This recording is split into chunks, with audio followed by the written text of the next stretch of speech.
allowing me to join you at your Chamber of Commerce meeting today. My name is Theresa Thigpen. For the next few minutes, I will be discussing the term benchmarking. As the market continues to become tougher, it is vital for your companies and organizations to find ways to improve. Benchmarking is one method of identifying potential opportunities to help you improve. During today's presentation, I will define the term benchmarking, walk you through the basic benchmarking process, and also give you some examples. So let's get started. Benchmarking is the process of comparing one aspect of your business or organization to the same aspect of a different business or organization. Some common aspects to compare are time, cost, and quality. Before we go into the details about benchmarking, let me give you a quick example. Let's say Sally recently opened a bookstore. During the year, she bought books from suppliers for $80. She then sold them to customers for $100. Therefore, she generated a profit of $20. Now, Sally might be thrilled that she generated this profit, but how well did she really do? You need something to which you can compare that $20 to know how well she did. So in Sally's case, we might compare her profit to the profit of other small local bookstores. And therefore, we will know how well Sally did relative to these other bookstores. And this relative comparison is a simple example of benchmarking. In order for you to understand how benchmarking works, let me walk you through the basic benchmarking process.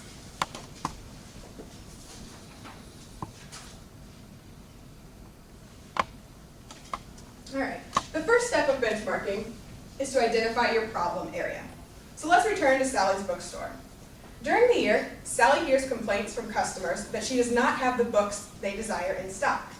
Therefore, her problem is that she does not have a satisfactory inventory. Step 2, you find organizations with similar processes. Sally might note that other small local bookstores are going to face the same issue of deciding which books to keep in inventory to satisfy their customers. Third, you determine the process leaders. So Sally might note that Joe's bookstore down the street constantly has customers leaving with books in hand. Therefore, she identifies Joe's as a leader in this area. She might call Joe to ask him if he has any tips about how to maintain this satisfactory inventory. Now, let's say Joe is feeling friendly that day, and he tells her that he recently implemented this new customer survey table in his store to gather information and feedback from his customers. Next, you visit the best practice companies in order to learn about the leading edge practices. So Sally would actually go to Joe's bookstore and look at the customer survey table in practice. And seeing it in use would make it easier for her to then implement a similar process at her own store. Which leads to the final point, where you implement the new practices. Benchmarking is only beneficial if you take the knowledge that you've learned when you're looking at these other companies and then incorporate it in your own organization to make improvements. So in Sally's case, she might decide to implement her own customer survey table so that she will know so that she will understand the desires of her customers. So in summary, benchmarking is the process of determining how well your organization is doing relative to other organizations. After identifying a problem area, you can see how other organizations are successful in this area. You can then identify the leaders and incorporate some of their best practices to make improvements yourself. And I hope that all of you will take advantage of benchmarking in the future to make our business community stronger. And now, I will take your questions.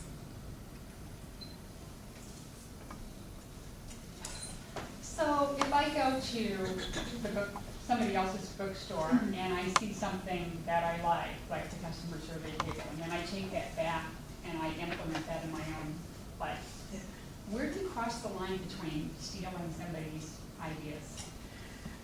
I mean, there definitely is a line that can be crossed, but if it's a public place and you go, I mean, you're not stealing it, you're just taking advantage of their good ideas. And especially in my example, Joe mentioned that he had this new table, which was why she went to the bookstore to see it. So if they're willing to tell you about it, that's okay. And I know in practice, there's a lot of organizations that are willing to share their best practices. Organizations are proud of what they accomplish, and they want other people to know what they've done so well, so they're willing to share that information. Okay, thanks.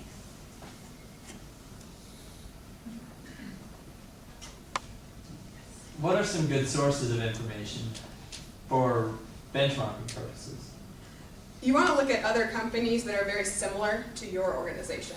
So if you're like, let's say General Mills, I worked at General Mills, you can look at other large food producing companies and see what they do. And that's common. You can call up if you have a contact at that organization, you can call them and just ask them about a specific process. There's not like, I mean, it depends on what information you want to gather.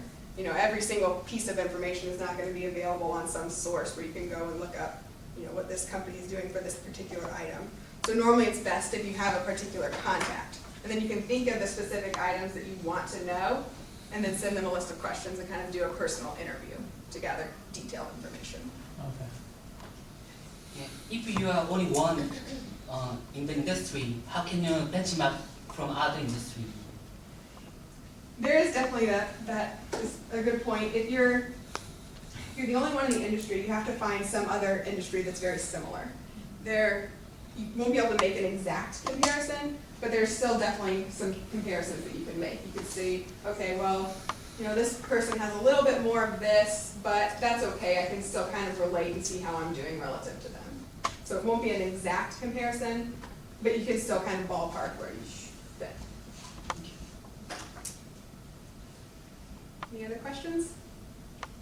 How long, in your experience, you've done this before, about how much time is involved to go through the entire, well, not really the implementation because that's different, but to gather the information and, you know, that type of thing? Right. I know last summer I was at General Mills and my project was kind of determining a recommendation for General Mills. And so I had to benchmark with many other companies. So in probably the period of time of 1 month, I kind of identified what practices were going on at General Mills, and I decided, okay, who can I contact that would be good for this? And then I formulated my questions and then contacted them and then kind of thought about, okay, what did they say?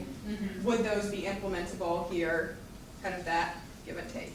So probably 1 month for that. Okay. But if it's a large scale problem, it might take a lot longer. You know, if you're not sure what your problem area is, you have to spend a lot of time analyzing what's really going on at this company, that could extend the time frame. Okay, thanks. Any other questions? All right, well, thank you for allowing me to join you. I have prepared a handout for all of you about benchmarking, and if you have any further questions, my contact information is provided.